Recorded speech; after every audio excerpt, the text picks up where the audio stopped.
ولا يحسبن الذين كفروا سبقوا انهم لا يعجزون، اور نہ خیال کریں وہ لوگ جنہوں نے کفر کیا کہ وہ بچ کر بھاگ گئے، کہ وہ بچ کر نکل گئے ہیں۔ انہم لا یعجزون، بے شک وہ عاجز نہیں کر سکتے۔ جو بدر سے بچ کر نکل گئے ہیں یا ویسے جو بھی لوگ بچ گئے ہیں وہ یہ خیال نہ کریں کہ وہ بچ کر نکل گئے ہیں، بے شک وہ اللہ کو عاجز نہیں کر سکتے۔ اگر دنیا میں وہ قابو نہ آئے تو مرنے کے بعد قابو آ جائیں گے، موت کے وقت قابو آئیں گے، وہ اللہ کو ہرا نہیں سکتے۔ وَأَعِدُّوا لَهُم مَّا اسْتَطَعْتُم مِّن قُوَّةٍ وَمِن رِّبَاطِ الْخَيْلِ، اور تیار رکھو ان کے لیے جتنی تمہارے پاس طاقت ہو، قوت اتنی طاقت ہو اس حساب سے قوت اپنے تیار رکھو۔ وَمِن رِّبَاطِ الْخَيْلِ، تیار بندھے ہوئے گھوڑے بھی، تیار بندھے ہوئے گھوڑے اور جتنی طاقت ہو اتنی قوت بالکل تیار رکھو۔ ترہبون بہ عدو اللہ وعدوکم، تم ڈراؤ گے اس کے ساتھ اللہ کے دشمنوں کو اور اپنے دشمنوں کو۔ وآخرین من دونہم، اور کچھ اور ہیں جو ان کے علاوہ ہیں۔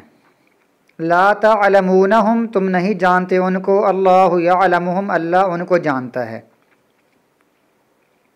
تو یہاں سے ثابت ہوتا ہے کہ صحابہ کرام اور رسول اللہ صلی اللہ علیہ وسلم غیب نہیں جانتے تھے۔ اللہ تعالیٰ فرما رہا ہے لا تعلمونہم، تم ان کو نہیں جانتے، اللہ ان کو جانتا ہے۔ تو کچھ لوگ کہتے ہیں کہ علم کی دو قسمیں ہیں، ایک علم ذاتی ہے، ایک علم عطائی ہے۔ علم ذاتی غیب اللہ ہی جانتا ہے اور علم عطائی رسول اللہ صلی اللہ علیہ وسلم بھی جانتے ہیں، ان کا یہ ذہن ہے، یہ عقیدہ ہے۔ جبکہ یہاں تو عطائی بھی نہیں، اللہ تعالیٰ فرماتا ہے تم ان کو نہیں جانتے، نہ ذاتی طور پر جانتے ہو نہ عطائی طور پر جانتے ہو۔ تو اللہ فرماتا ہے تم ان کو نہیں جانتے، اللہ ان کو جانتا ہے۔ اب اس میں طاقت اور قوت تیار رکھو، جتنی تمہارے پاس طاقت ہے اتنی قوت اپنی تیار رکھو، اور گھوڑے بھی تیار بندھے ہوئے رکھو۔ تو اس طاقت سے کیا مراد ہے؟ رسول اللہ صلی اللہ علیہ وسلم نے فرمایا، جب آپ نے یہ آیت پڑھی وَأَعِدُّوا لَهُمْ مَا اسْتَطَعْتُم مِّن قُوَّةٍ، ساتھ ہی یہ فرمایا الا ان القوۃ الرمی، الا ان القوۃ الرمی، الا ان القوۃ الرمی، 3 دفعہ فرمایا کہ یاد رکھو اصل قوت رمی ہے، نشانہ بازی ہے۔ اب وہ اصل قوت تیر اندازی ہے۔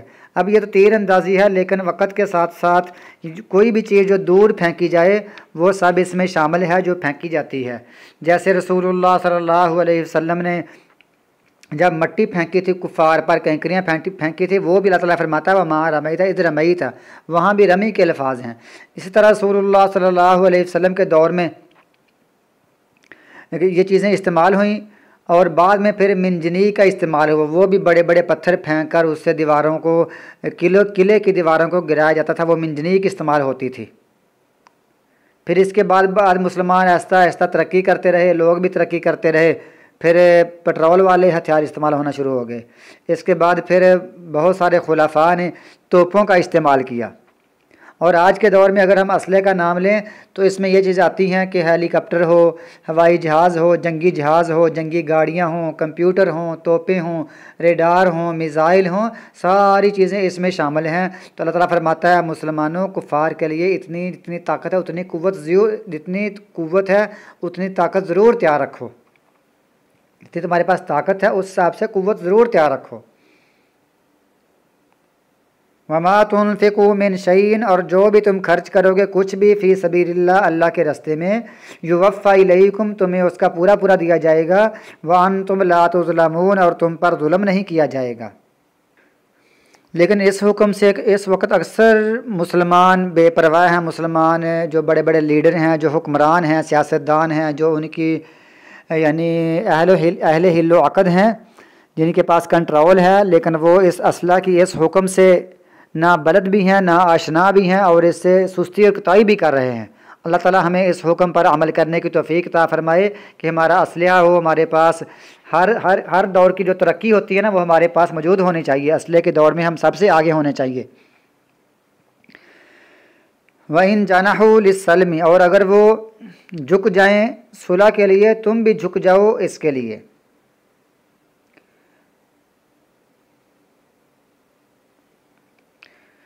جی اس میں وَمِن رِّبَاطِ الْخَيْلِ، گھوڑے بھی تیار بندھے ہوئے، اس سے مراد ہے کہ سواری کے سسٹم، سواری، تو اس سواری میں ہم کہہ سکتے ہیں کہ ہمارے مسلمانوں کے پاس اچھے اچھے ڈرائیور ہوں، اچھے پائلٹ ہوں، اچھے ملاح ہوں، اچھے بحری مجاہد ہوں، تیراک ہوں، غوطہ خور ہوں، سارے گھوڑ سوار کے ساتھ ساتھ یہ بھی لازم ہے کہ بندے ایسے ہونے چاہئیں۔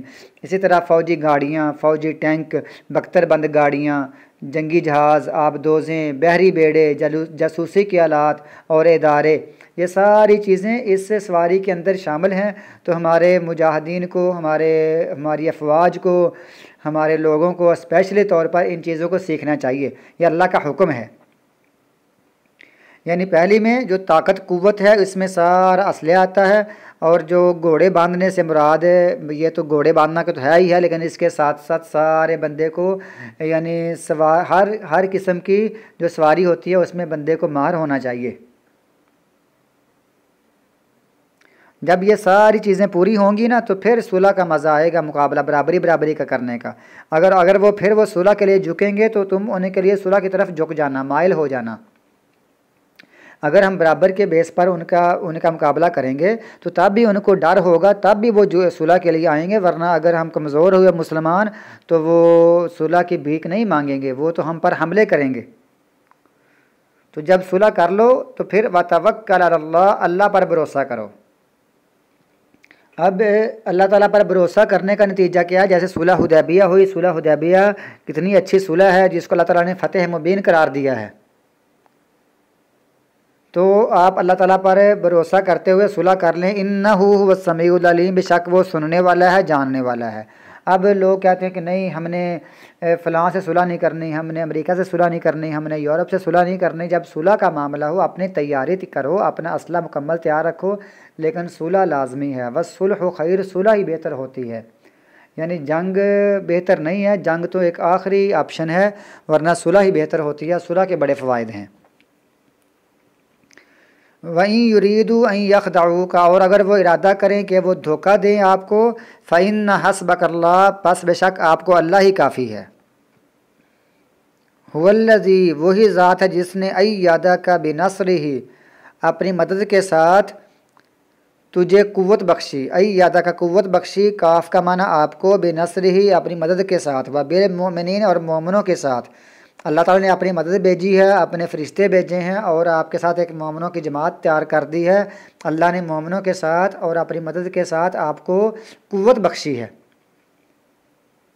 وَأَلَّفَ بَيْنَ قُلُوبِهِمْ، اور الفت محبت ڈال دی ہے ان کے دلوں کے درمیان۔ بینہ کا معنی ہوتا ہے درمیان، قلوب کا معنی دل، ہم کا معنی ان کے دلوں کے درمیان الفت ڈال دی ہے۔ لَوْ أَنفَقْتَ، اگر آپ خرچ کرتے، مَا فِي الْأَرْضِ، جو بھی زمین میں ہے، جمیعا سب کا سب، مَا أَلَّفْتَ، نہ آپ محبت ڈال سکتے ان کے دلوں کے درمیان، بین قلوبہم، ولیکن اللہ، اور لیکن اللہ تعالیٰ نے الف بینہم، الفت ڈال دی ہے ان کے درمیان، انہ، بے شک وہ، عزیز حکیم، سب پر غالب ہے، حکیم کمال حکمت والا ہے۔ یا ایہا النبی، اے نبی، حسبک اللہ، کافی ہے آپ کو اللہ تعالیٰ، ومن اتبعک، اور جو پیروی کرے آپ کی، من المؤمنین، مومنوں میں سے، جو مومنوں میں سے آپ کی پیروی کریں، اور آپ کو بھی، دونوں کو اللہ تعالیٰ کافی ہے۔ یہاں مومنوں کو بھی حوصلہ دے دیا گیا ہے کہ تم کو بھی اللہ کافی ہے، میرے نبی کو بھی اللہ کافی ہے، اے نبی میرا پیغام پہنچا دو کہ آپ کو بھی اللہ کافی ہے، اور آپ کے ساتھ جو مومن آپ کی پیروی کرتے ہیں ان کو بھی اللہ کافی ہے۔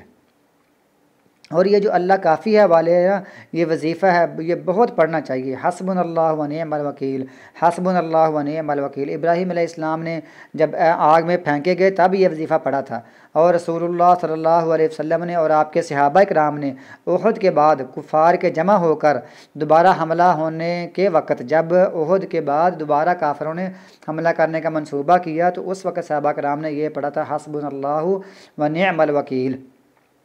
تو ہمیں بھی یہ دعا بہت سی پڑھنی چاہیے، یہ وظیفہ بہت کرنا چاہیے، حسبنا اللہ و نعم الوکیل۔ اسی طرح یا اگر بندہ اکیلا ہے تو اس طرح پڑھ لے، حسبی اللہ لا الہ الا هو علیہ توکلت وہو رب العرش العظیم۔ یہ وظائف اللہ تعالیٰ کافی ہے، اللہ تعالیٰ کافی ہے، اللہ مجھے کافی ہے، اللہ ہمیں کافی ہے، اللہ آپ کو کافی ہے۔ یہ ساری دعائیں ہیں، یہ وظیفے ہیں، یہ بہت کرنے چاہیے۔ انشاءاللہ تعالیٰ اللہ تعالیٰ ہماری مدد فرمائے گا۔